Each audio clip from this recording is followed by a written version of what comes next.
Perkenalkan, kami dari kelompok 1 untuk praktikum sistem kontrol. Kami akan menjelaskan pengenalan untuk Siswin STM32 beserta input dan output. Dari saya sendiri, nama saya Hipidikte Setiawan, NIM 19F1025. Perkenalkan, nama saya Edwin Marutua dengan NIM 19F10018.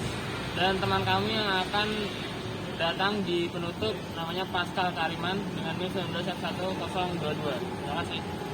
Halo, perkenalkan, kami dari kelompok 1 dengan saya sendiri Edwin Marutua dengan NIM 19F10018. Ada teman saya 2 orang, yaitu pertama Pascal Kariman dengan NIM 19F10022, dan yang terakhir itu ada kawan saya bernama Happy Diptia Eka Kristiawan dengan NIM 19F10025. Kami di sini akan menjelaskan sistem minimum STM32 beserta input outputnya dengan mata kuliah praktikum sistem kontrol. Oke, di sini ada pendahuluan. Pertama itu sistem kendali. Apa sih itu sistem kendali? Sistem kendali adalah suatu sistem untuk mengendalikan suatu perangkat, entah dari sistem closed loop atau juga dari open loop. Sistem open loop. Open loop itu terdiri dari input A, lalu diproses, kemudian jadilah output. Sedangkan closed loop itu adalah input A masuk ke proses, kemudian keluar menjadi output, tapi memiliki feedback ke input. Lalu apa itu microcontrol? Microcontrol itu adalah suatu perangkat mikroprosesor dengan pelengkap seperti RAM, ROM, input output, ADC, isolator, dan lain-lain, yang ada suatu perangkat dengan nama microcontrol sendiri. Lalu input dan output itu adalah suatu proses di mana masukan akan diberikan ke dalam sebuah perangkat. Lalu sedangkan output itu adalah hasil pengolahan dari input dan akan dikeluarkan ke perangkat output. Lalu di sini ada 2 gambar, yaitu keyboard itu adalah input, sedangkan monitor itu adalah keluaran output. Di sini ada gambar yaitu STM32. STM32 itu tuh apa sih? STM itu apa? STM itu adalah sebuah perusahaan yang mengeluarkan alat yang namanya STM. Singkatan STM sendiri adalah ST Microelectronics. Nah, lalu kenapa ada angka 32-nya? 32 itu adalah basis STM yang hanya 32 bit. Lalu kita lanjut ke PWM dan duty cycle. PWM adalah pulse width modulation, atau sinyal berbentuk kotak keluaran dari suatu device. Suatu PWM memiliki duty cycle.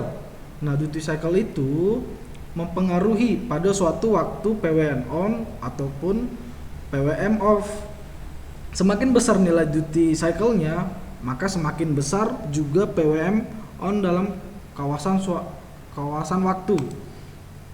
Lalu yang selanjutnya itu ada percobaan. Di sini kita memerlukan 3 alat, yaitu STM32F103C6.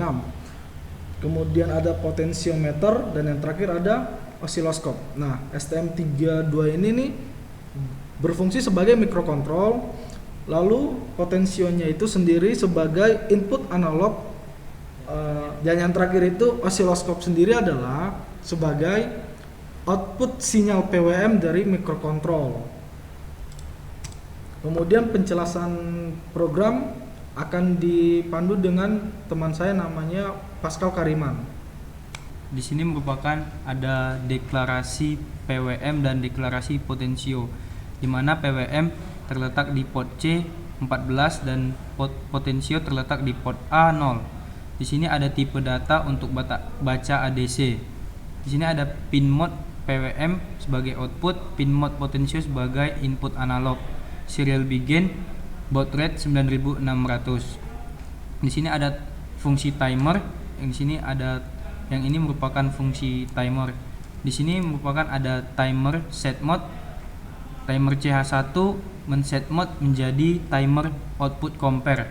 Di sini ada timer 1 set compare, di mana timer CH1 mengcompare menjadi bernilai 2000. Di sini ada timer 1 set count merupakan nilai awal dari timer kita. Di sini ada timer 1 set overflow, di mana nilai akhir dari timer. Di sini ada timer 1 attach interrupt, di mana timer CH1 menginterrupt menjadi unika. Di sini ada void unika, di mana baca ADC sama dengan analog read port A 0. Di sini baca ADC map, baca ADC 0, 4000, 2000 dan 0. Di sini ada 4095 merupakan nilai dari analog read, dan di sini ada 2000 merupakan batas yang kita inginkan. Di sini ada void loop dengan program if else, di mana timer 1 get count besar sama dengan baca ADC digital write PWM bernilai 0, jika tidak digital write PWM bernilai 1. Oke, jadi ini program buat build PWM menggunakan STM32 di sini, terus ada potentiometer di sini, udah ada downloader lewat sini. Kita pakai Arduino IDE langsung ke STM32, outputnya ada di oscilloscope. Nah, di sini bisa kita lihat input analog dari potentiometer, lalu outputnya ada di oscilloscope. Input analog sebagai pengatur duty cycle dari PWM keluaran STM32. Sekian, terima kasih. Perkenalkan, nama saya Pascal Kariman dari kelompok 1. Sekian presentasi kelompok kami dari kelompok 1 mengenai pengenalan STM32 dan input output. Terima kasih.